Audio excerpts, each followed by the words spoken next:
Selamat pagi teman-teman di seluruh tanah air, sukses selalu untuk kita, jaga kesehatan.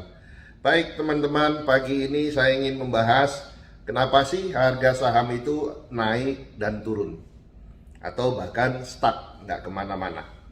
Oke, hari ini saya ingin membahas, tetapi kita harus sepakati dulu.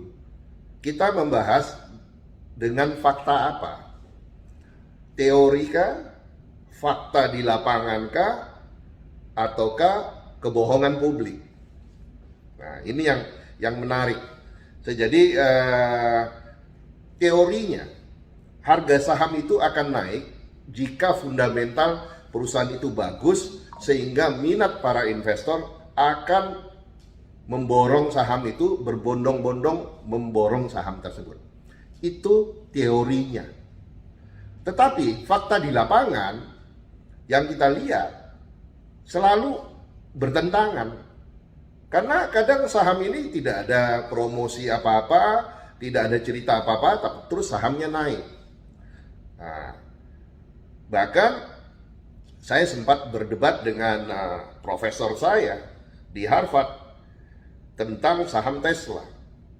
Saya berani bertaruh sama dia, dan kalau kalah saya akan mentraktir di restoran termahal di New York. Problemnya, apakah saham Tesla itu naik karena fundamentalnya bagus? Apakah saham Tesla itu dinaikkan harga sahamnya untuk mencapai valuasi tertentu?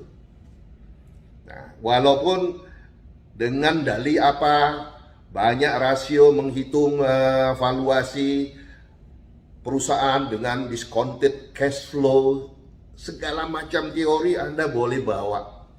Tetapi dalam hitungan discounted cash flow, selama masih ada harga saham, means this manipulated. Artinya itu dimanipulasi. Selama ada harga saham dalam kalkulasi valuasi.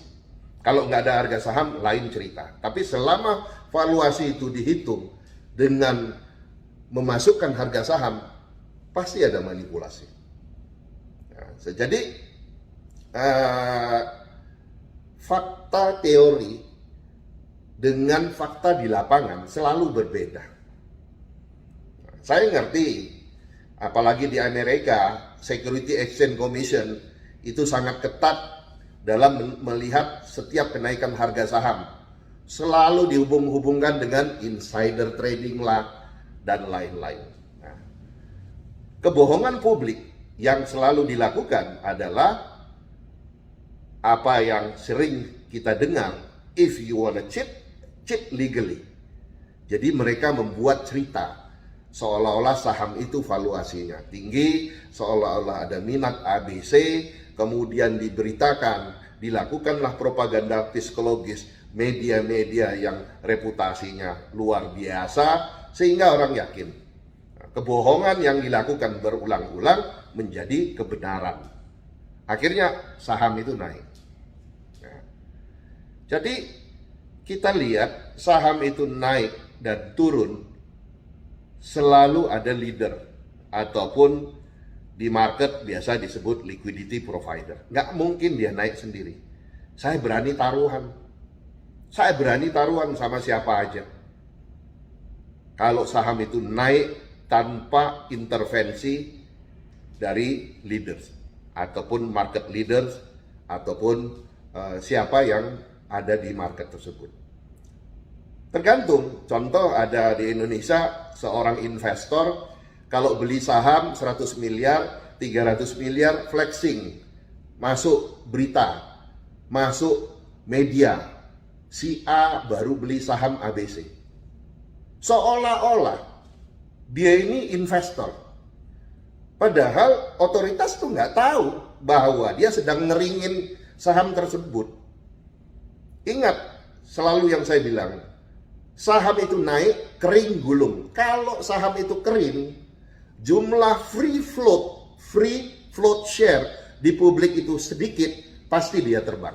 Pasti dia naik. Nggak usah dinaikin, naik sendiri. Ya. Jadi dia mengatakan, oh saya beli 100M, 200M, 300M. Terus flexing, Terus bursa muji-muji, oh ini investor jangka panjang yang Anda harus ikuti. Omong kosong. Itu sedang ngeringin. Nah, tetapi yang diam-diam diperiksa. Ada saham A, B, C naik, diam-diam diperiksa.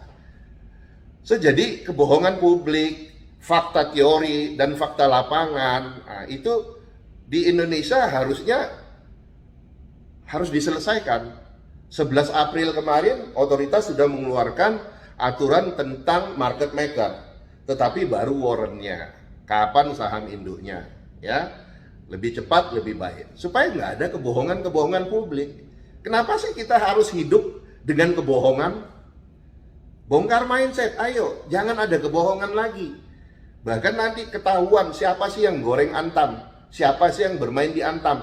Oh, pemain besar ABC, nggak apa-apa. Lo saham itu kan diperdagangkan di bursa kan harus diperdagangkan, bukannya dia diam saja, ya. Ya kalau tidak mau gerak ya listing di Shopee aja, listing di Tokped.